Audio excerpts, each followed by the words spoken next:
حضرت ایوب علیہ السلام پیغمبر خدا تھے۔ آپ علیہ السلام اپنے صبر کی وجہ سے مشہور ہیں۔ حضرت ایوب علیہ السلام حضرت ابراہیم کی نسل میں سے تھے۔ آپ علیہ السلام اپنے دور کے ملینئر تھے۔ آپ کے پاس ہزاروں کی تعداد میں جانور تھے۔ آپ علیہ السلام کے بہت زیادہ بچے تھے۔ آپ کے کھیت ہرے بھرے تھے۔ آپ کے پاس ایک خوبصورت اور وفادار بیوی تھی۔ آپ علیہ السلام ہر وقت اللہ تعالیٰ کا شکر ادا کرتے۔ آپ علیہ السلام ہر طرح سے غریبوں کی مدد کرتے۔ آپ علیہ السلام بہت سخی تھے۔ فرشتے حضرت ایوب علیہ السلام پر رشک کھاتے کہ آپ علیہ السلام ہر وقت کتنا اللہ تعالیٰ کا شکر ادا کرتے ہیں اور اس کی عبادت کرتے ہیں۔ شیطان نے جب یہ بات سنی تو کہا کہ ایوب کے پاس اتنی نعمتیں ہیں، اس لیے وہ اللہ تعالیٰ کا شکر ادا کرتا ہے۔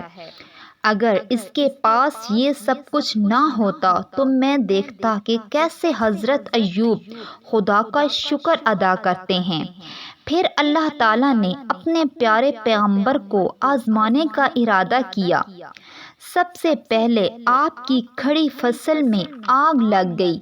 آپ کا سب اناج جل کر راکھ ہو گیا، مگر حضرت ایوب نے ایک لفظ بھی اپنے منہ سے نہ نکالا اور شکر ادا کیا۔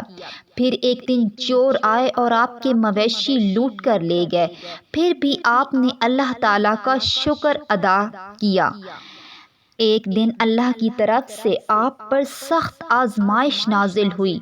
آپ علیہ السلام کی تمام اولاد مر گئی، پھر بھی آپ نے اللہ تعالیٰ کا شکر ادا کیا۔ آپ کے رشتہ دار آئے اور وہ افسوس کرنے لگے۔ حضرت ایوب نے فرمایا کہ تم لوگ کیوں افسوس کر رہے ہو؟ میں اس دنیا میں خالی ہاتھ آیا تھا اور خالی ہاتھ ہی جاؤں گا۔ مجھے یہ سب نعمتیں اللہ تعالیٰ کی طرف سے میسر تھی۔ اگر اس نے اپنی نعمتیں واپس لے لی ہیں تو مجھے اس پر کوئی افسوس نہیں، اور تم لوگ بھی کوئی افسوس نہ کرو۔ پھر اللہ تعالیٰ کی طرف سے آپ پر ایک بیماری نازل کی گئی۔ وہ بیماری بہت سخت تھی۔ آہستہ آہستہ آپ بہت کمزور ہوتے جا رہے تھے۔ آپ کے جسم سے گوشت ختم ہوتا جا رہا تھا اور صرف ہڈیوں کا ڈھانچہ بچتا جا رہا تھا۔ جب آپ علیہ السلام کو شدید تکلیف ہوتی تو آپ زمین پر لیٹ جاتے۔ آپ کے سب رشتہ داروں نے آپ سے منہ موڑ لیا۔ صرف آپ کی بیوی آپ کے پاس تھی، وہ آپ کی خدمت کرتی۔ ایک دن شیطان آپ علیہ السلام کی بیوی کے پاس ایک ڈاکٹر کے روپ میں آیا اور اس نے حضرت ایوب کی بیوی سے کہا کہ میں ایوب کا علاج کر سکتا ہوں، بس مجھے بدلے میں صرف یہ چاہیے کہ ایوب علیہ السلام یہ کہیں کہ مجھے تم نے شفا دی ہے۔ حضرت ایوب کی بیوی نے جب یہ بات حضرت ایوب سے کی تو حضرت ایوب علیہ السلام اپنی بیوی پر بہت غصہ ہوئے کہ تم شیطان کی باتوں میں کیسے آ سکتی ہو؟ اگر مجھے اللہ تعالیٰ کی طرف سے شفا ملی تو میں تمہیں 100 تنکے ماروں گا۔ یوں ہی بیماری میں آپ کے دن اور رات کٹنے لگے۔ آپ اللہ تعالیٰ کا ہر وقت شکر ادا کرتے۔ آپ کے رشتہ داروں نے آپ پر طعنے کسنے شروع کر دیے کہ اے ایوب، اگر تم اچھے انسان ہوتے تو اللہ تم پر کبھی بھی اتنی مصیبتیں نازل نہ کرتا۔ ایک مرتبہ حضرت ایوب علیہ السلام کی بیوی نے ان سے کہا کہ اے ایوب، آپ اللہ تعالیٰ سے اپنے لیے دعا کیوں نہیں کرتے؟ تو حضرت ایوب نے فرمایا کہ اللہ نے مجھے 70 سال تندرست رکھا، مجھے اتنی نعمتوں سے نوازا، اب مجھے 70 سال تو اس کی تکالیف پر صبر کر لینے دو۔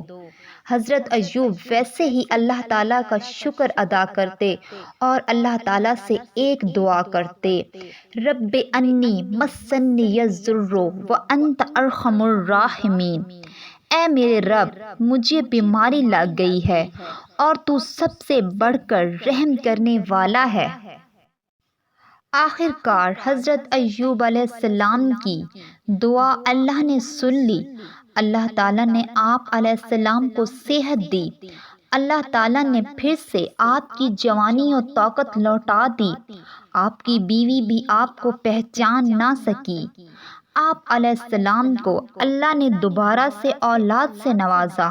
آپ کے پاس پہلے سے زیادہ مال و دولت تھا۔ یہ سب حضرت ایوب علیہ السلام کے صبر و شکر کا نتیجہ تھا۔ حضرت ایوب کے واقعے سے ہمیں سبق سیکھنا چاہیے۔ ہمیں ہر حال میں اللہ تعالیٰ کا شکر ادا کرنا چاہیے، کیونکہ اللہ اپنے پیارے بندوں کو آزماتا ہے۔